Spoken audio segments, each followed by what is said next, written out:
soit la gloire.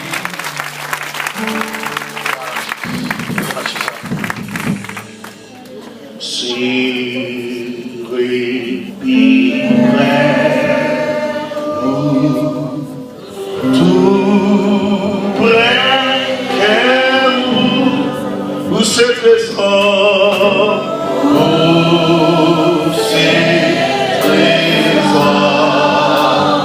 Et on sauve tout. et où sauve,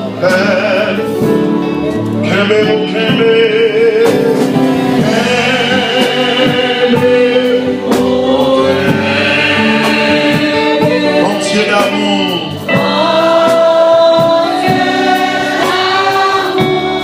levez-moi pour crier, faire le Seigneur côté. Rejoignez le côté pour cacher là au Seigneur.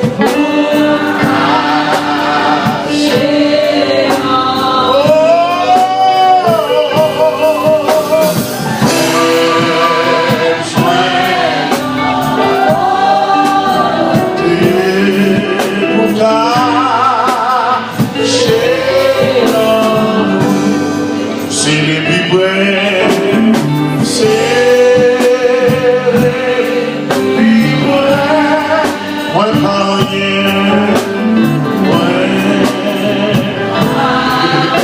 alléluia, alléluia, moi pas de flanc,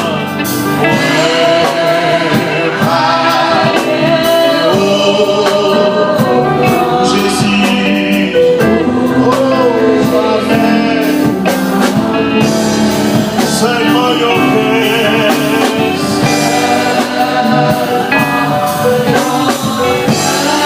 Qui tout pourrait pécher. Voilà, la même Jésus. La même Seigneur.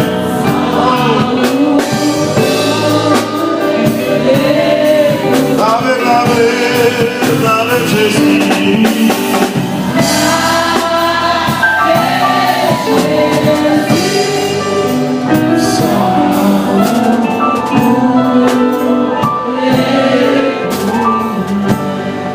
Fais-le avec une voix basse, tout bas.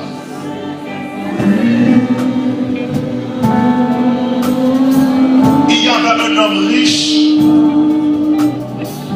toujours vertu d'habits coûteux et raffinés. Sa vie était chaque jour que festin et plaisir. Un pauvre nommé Lazare, Amen, se tenait couché devant le portail de sa villa.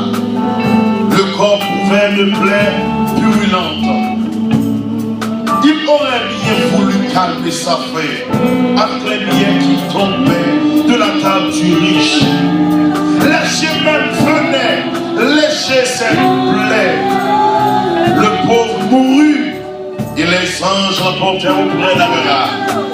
Le riche mourut à son tour et on l'enterrera. Du séjour des morts où il souffrait cruellement, il leva les yeux et aperçut très loin Abraham et Lazare à côté de lui. Alors il s'écria, l'homme riche, Abraham, mon père, aie pitié de moi. Envoie Lazare, envoie donc Lazare, qu'il trempe le cours de son doigt dans l'eau et me rafraîchisse la langue. Car je souffre horriblement dans cette flamme. Amen. Mais Abraham lui répondit, mon fils, souviens-toi de combien de bonnes choses tu as joui pendant ta vie, tandis que Lazare a connu que des malheurs. À présent, ici c'est lui qui est consolé, tandis que toi, tu es dans les tourments. De plus, il y a maintenant un immense abîme entre nous et vous, et même si on le voulait, on ne pourrait ni le franchir par ici vers vous, ni le traverser pour venir de chez nous ici. Dans ce cas, dit alors le riche, je t'en conjure, Père, envoie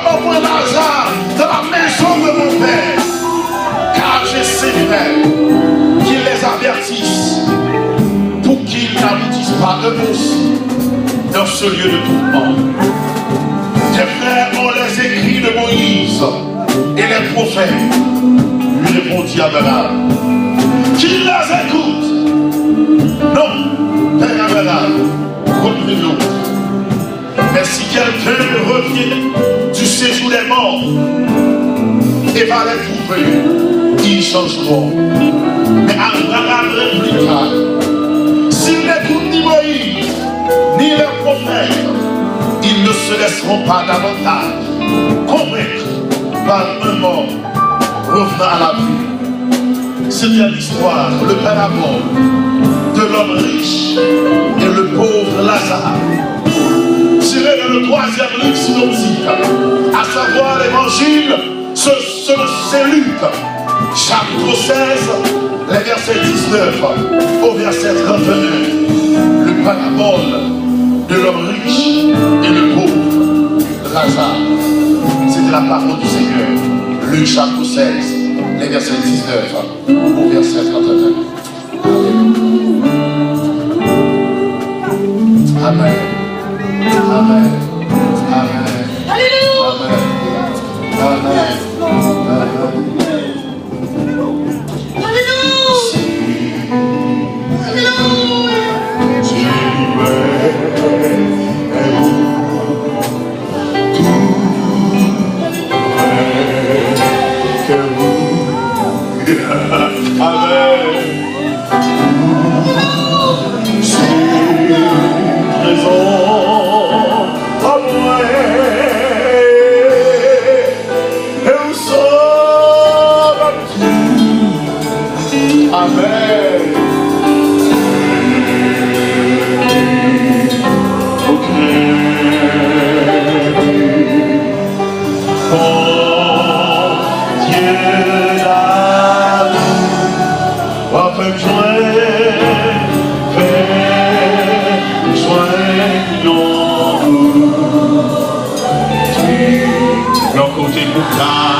Le chien brassial de manger, les mignons, les filles avec, à nous de côté. On t'a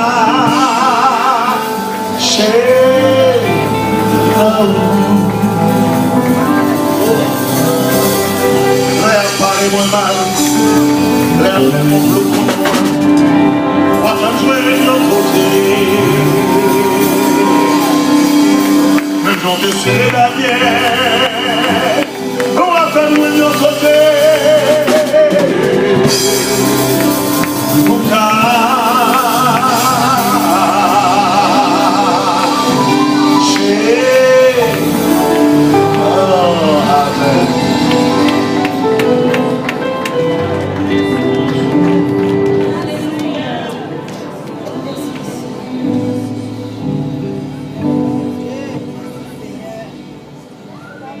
Mes mots de salutation ce matin, dans le nom de Jésus-Christ, moi je voulais juste entrer dans le message par mon Dieu. Et notamment sur moi avec une attention soutenue. Je ne peux pas saluer personne matin. Ou même quitter là dimanche matin, dimanche soir, nous servons parler avec moi comme matin. Pour capable d'ouvrir l'esprit pour connaître ça que le Seigneur dit. Notre message pour ce matin, je ne sais pas. Depuis dimanche matin, chaque message m'a dit pour me prêcher, le Seigneur vient. Même Magali fait dimanche matin, elle fait encore. Si ce n'est pas pour moi, c'est pour vous. Notre sermon ce matin s'intitule ainsi La vie dans l'au-delà. Amen. la vie Dans dans l'au-delà. l'au-delà. Gloire à Dieu. Ma question ce matin, existe-t-il une autre vie après la mort? Amen. Il y a beaucoup de gens qui disent, après la mort, c'est l'inexistence absolue. Après la mort, on a cessé d'exister. Après la mort, tout est fini. Après la mort, c'est le chaos que nous enseigne la parole du Seigneur. La Bible nous dit, après la mort, ce n'est pas l'inexistence absolue. Ce n'est pas le chaos. Mais après la mort, c'est le jugement. Car il est réservé à l'homme de mourir une seule fois. Après quoi vient le jugement. C'est pour cela l'apôtre Paul, dans le livre de 1 Thessaloniciens chapitre 5, le verset 23, l'apôtre Paul dit nous que tout est nous capable de conserver irréprochablement lors de l'avènement du Seigneur notre esprit, notre âme et notre corps. Le vrai évêque vulnérable que vous êtes en train de regarder, ce n'est pas ce corps. Ce corps, c'est là où j'habite. Mais le vrai moi, le vrai vous, se trouve à l'intérieur de ce corps. C'est pour cela l'homme qui est composé de trois parties, ce qu'on appelle la trichotomie de l'homme, ou la tridimension de l'homme, ou la tripartie de l'homme, à savoir l'esprit, l'âme et le corps. L'esprit de l'homme, qui c'est le siège de l'intelligence, cela veut dire que si nos numéros mathématiques à exposer, si vous êtes capable de comprendre le message, c'est grâce à l'esprit, mon Dieu, maintenant, ou maintenant, et c'est l'esprit qui a conscience, qui fait qu'on a existé. Et c'est ça qui différencie nous avec les animaux, parce que les animaux n'ont pas d'esprit, ils ont une âme et un corps, mais l'homme de la création, il a un esprit, il a une âme et un corps. Et plus que l'évangile Saint Jean, chapitre 4, verset 24, la Bible nous dit, car Dieu est esprit, il faut que ceux qui l'adorent en esprit et en vérité, ou même où mon parti esprit dans même, ou capable d'adorer le Seigneur en esprit. Je viens de vous dire ce matin, il y a deux grands esprits dans ce monde. Il y a l'esprit de Dieu et l'esprit du diable. Ça veut dire que, puisque les deux esprits, l'esprit de Dieu, first, l'esprit du diable, et ou même où on partit dans nous-mêmes, qui c'est esprit, et qui m'a posé une question, avec qui esprit vous voulez communiquer? Est-ce que vous voulez communiquer à l'esprit de Dieu ou à l'esprit du diable? À vous de décider. L'esprit qui donne conscience de l'existence, moi, l'esprit qui fait me connaître que j'existais. Tandis que l'âme de l'homme, qui c'est le ciel de l'émotion, de la passion, du sentiment, c'est l'homme moi qui permet des fois, pendant que le corps en repos, et puis l'esprit qu'on détaché du corps, ça ne faut pas tout mourir. C'est l'homme qui est dans le corps qui ne faut pas tout mourir.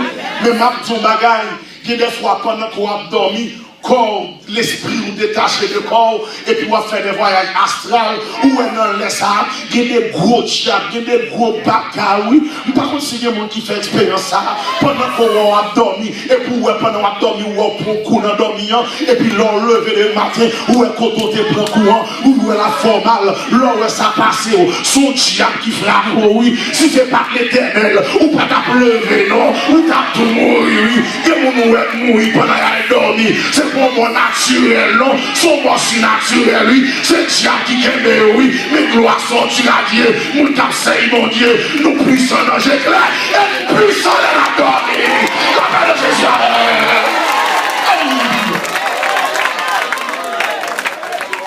Oh! Tandis que le corps de l'homme, qui mettait nous en relation avec le monde physique, avec le monde visible.